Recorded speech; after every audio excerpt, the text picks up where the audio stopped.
Did you know that there isn't any word in the Turkish language that starts with this letter, yumuşak? It either comes in the middle of the sentence or at the end of the sentence. In this lesson, I will explain the 4 ways to pronounce the yumuşak.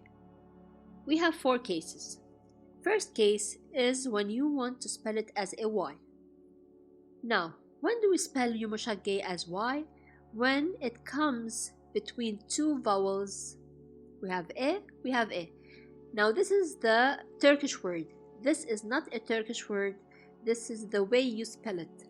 These ones do not exist in the Turkish language. These are just for you to know how to pronounce it. And you have their meanings over here in English. So let's start. We said you spell the yumuşak as Y when you have it between 2 vowels. This one becomes eğer. Eğer. Meğer. We have 2 vowels, we spell it as Y. Meğer. Değer. Beğen. Eğil. Here you notice we have an E and an E in Turkish. Eğil. Eğitim. Eğem. Değişim. Eğlence. Eğlence. Again, to know how to read them, read this side.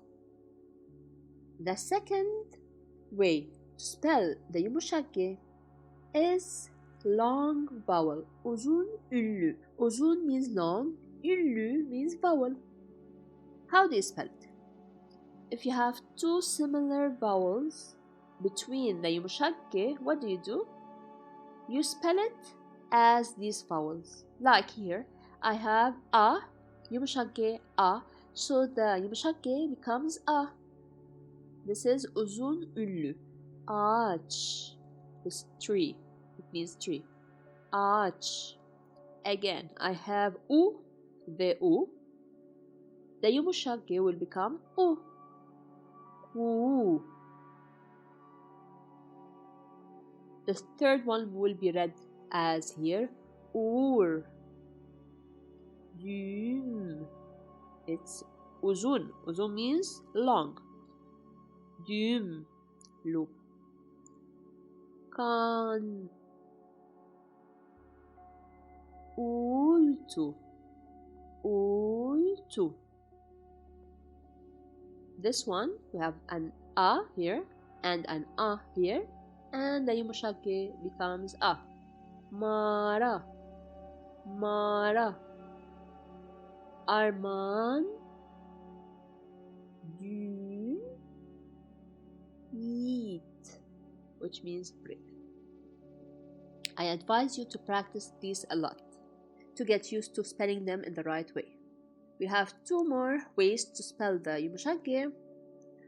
It says here, if the yumuşak is between a and you don't read the like here. We have the yumuşak is between a and It's as if we don't have this the yumuşak will be the same as the vowel before it, which is a in this case. Aşağı, which means down. Here we have a and This one doesn't exist as the rule says. How do you spell it? R. Sar. Bar. Bağırsak. Çar. Kat. Dağınık. Dağıt. Bağımlı. Okay? The 4th case is when we stress on the 2 sounds. Like here, we consider that yumuşak does not exist. How do you spell it? Remove it. It will become this word. Soğuk. Soğuk. Soğuk. Boğa. Yoğurt, which is yogurt. Do. Doğur. Ağustos. Yoğun. Soğan. Şul. And at the end, Oğuz. At the end, we have one exception, which is istisna, exception, the word değil. Değil, we're supposed to pronounce it as Y, but we don't. Deal. deal, deal. This is how we spell it. Now, a lot of people spell it as deal. This is known. They spell it this way, but this is an exception. Again, if you still have any questions regarding this rule or something else, please let me know. I will be happy to answer you. Assalamu alaikum.